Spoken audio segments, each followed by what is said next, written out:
Pondering God, Chapter 39. For what are you looking? Approximately 700 years prior to the unfolding of the event prophesied, Isaiah recorded this insignificant line amid his entire body of writings, from Isaiah chapter 7, verse 14. Therefore, the Lord himself will give you a sign. Behold, a virgin will be with child and bear a son, and she will call his name Emmanuel. God is with us. Isaiah, one of the most significant of Old Testament prophets, didn't have a clue as to what his writings were indicating, nor presumably would those who would read his words over the next 700 years. As with most of the prophets, Isaiah had harsh words for both the political leaders and religious leaders of his time. And because of their words, these prophets were often persecuted, and in Isaiah's case, eventually martyred. And yet, his writings have been studied over the centuries and still today. I imagine the conversations in subsequent years between religious leaders. Levi, in a moment of deep study, ponders aloud. It is true, Isaiah was a great prophet. However, that little line about a virgin birth, why did he throw that in there? What could he possibly have meant? Studying next to him, Aaron also contemplates. Yes, I too wonder what it means. Surely it wasn't literal.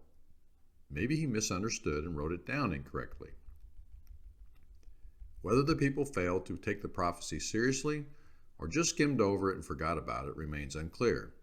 After all, 700 years is a long time to remain focused, and rumors of virgin births are so commonplace. Sarcasm intended. Along about the time Isaiah was doing his thing, another prophet was recording the words God had given him to write down. His name was Micah, and in Micah chapter 5, verse 2, he writes, But as for you, Bethlehem Ephrathah, too little to be among the clans of Judah, from you one will go forth for me to be ruler in Israel. His goings forth are from long ago, from the days of eternity. There is much to unwrap in this prophecy, but noticeably is the place of birth, the same as King David. Like Isaiah's prophecy, was this little tidbit to be overlooked by the leaders and the people? Fast forward 700 years, and some magi, men specializing in astrology, medicine, and natural science, come wandering into Jerusalem from the east. These men followed a special star that they believed would lead them to a child who was born King of the Jews.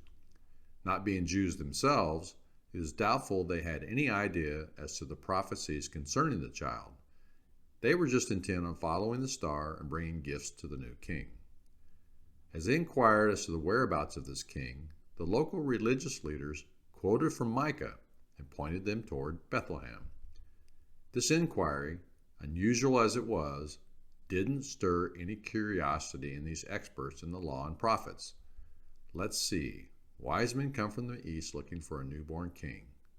Wise men bring gifts for said king. I direct them to Bethlehem, where the prophecy of 700 years before indicated a king would be born.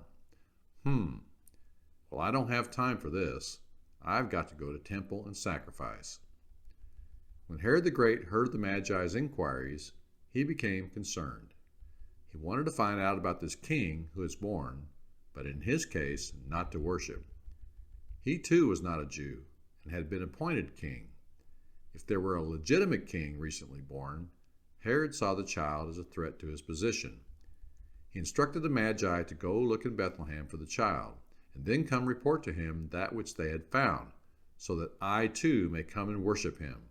Sure you would. Both Herod and the religious leaders of the day, even though given plenty of hints, were too lazy or unbelieving to get up and go to Bethlehem to see for themselves. Herod did take it seriously enough to have hundreds of babies slaughtered, hoping to eliminate the threat to his kingdom, thus fulfilling another prophecy, this one from Jeremiah.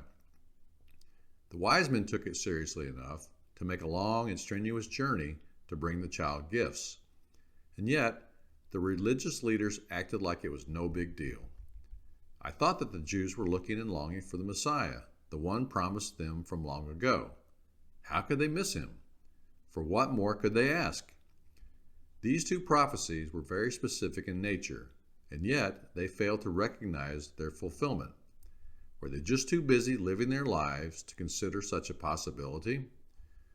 We can see with hindsight that Jesus would fulfill many more prophecies as to the coming Messiah. It's easy to be hard on the people of Jesus' day. And yet, as Christians, are we not supposed to be looking and longing for something too? Ours is not 700 years, but well over 2,000 years in the coming. We've been told to be on the alert and that the coming of the Lord is at hand. Peter tells us in 2 Peter 3, verse 10, "But the day of the Lord will come like a thief." And in verse 12, that we ought to be looking for and hastening the coming of the day of God. I wonder how many Christians are looking and longing for the return of Jesus Christ. Or are we like most of the people over 2,000 years ago who missed the birth of the Messiah?